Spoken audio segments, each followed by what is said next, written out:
Payroll for small business owner. Have you got payroll pains? If you have, this video is for you. Our mission is to help small business owners exactly like you. So please click the bell to be notified every time, and also to get our message out there to other small business owners like you. So if you're a small business owner with payroll stress, this video is to help you. What is payroll?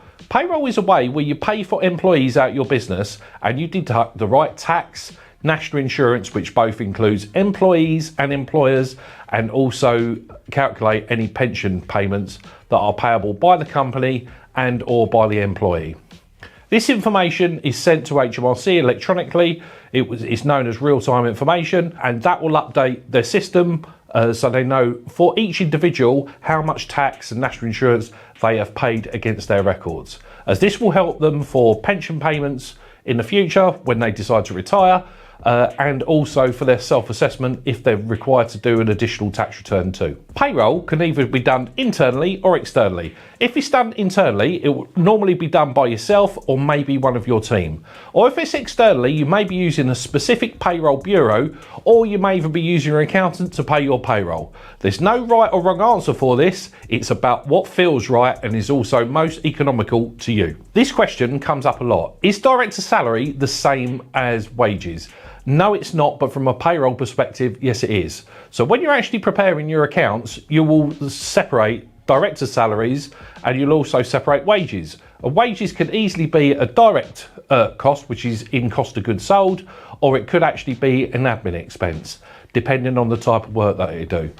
But on your payroll, the director and the team member will be prepared in the same way. There is one small exception, that is the way national insurance is calculated. So for employees' national insurance, it's done on a fixed monthly basis for an employee, but for a director, it's calculated on a cumulative basis in the same way that tax is. So just be mindful that the only real difference from a payroll perspective is the way directors' national insurance is calculated. Tax and time periods. The three common tax and time periods are either weekly, monthly or annually. So let's go into these in a bit more detail. Weekly paid people could be as if your industry is driven where people are expected to be paid weekly. Some parts of construction are like this, some parts of restaurants are like this. It can be industry driven from expectation. What you could also have is some employees may need to be paid weekly to be able to survive and allow you to take the job. I would like to say the most common way that we see payroll paid now is monthly, and it's normally towards the end of the month. But again, this can be industry or even employee driven. Now, some small businesses that will be micro businesses that just have a director on the payroll can do their payroll yearly, and they would tend to do it on the last month of the tax year, which is March. They'll declare themselves the salary for the year, and because directors' national insurance is calculated on a cumulative basis, it won't affect them by paying extra national insurance as it would do with an employee. Again, when you're looking at the way that you're setting up your payroll, make sure you take advice from a good accountant that knows what they're doing. A PAYE reference. So a company or a sole trader partnership, if they've registered for PAYE, they will have a PAYE reference. It's very similar to the same way that a company will have a corporation tax reference and you will have your own individual unique tax reference.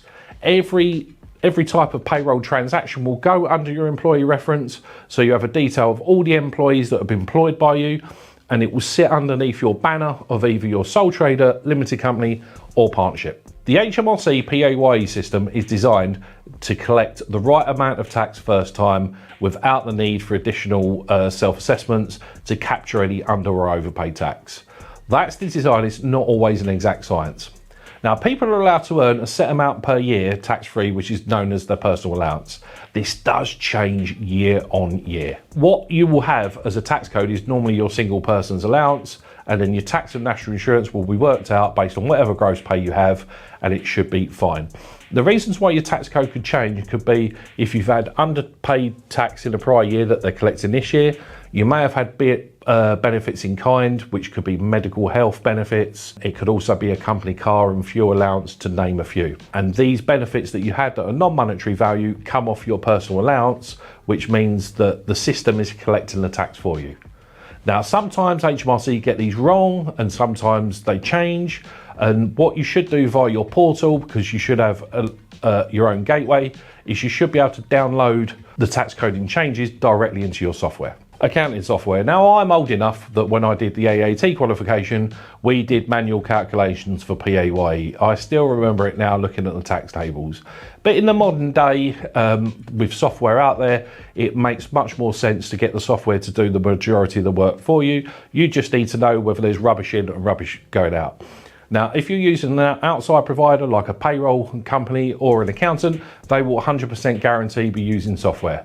Internally, you have a choice, but we would normally recommend any clients that are producing their own payroll use a certain type. And we're not fixed on one type. There's a few that are out there that are really good. And what is really neat with some of the software now, instead of having to post a payroll journal, which you used to have to do back in the old days, they can actually send the data directly to your accounting software, which could be something like Xero, that will post it automatically. Again, whatever you can do to get the software to work that allows you to concentrate to work on major things in your business, all the better. Paying liabilities. You may not have a liability, so therefore there's nothing to pay.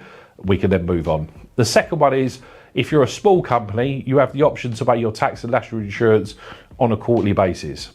And what you do is you add month 1, month 2, month 3, and then you pay the balance on the 19th of the following month. The other way to pay your tax is monthly. So you could do that at a choice where you was disciplined, where you say, look, this money's not my money, I want to pay it over to HMRC. Or if you're a slightly bigger company which doesn't qualify for quarterly, you have to pay your PAYE national insurance on the month after, on the 19th, regardless.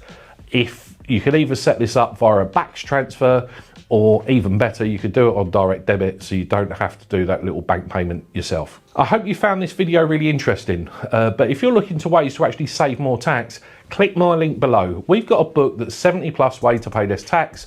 All of them are really good.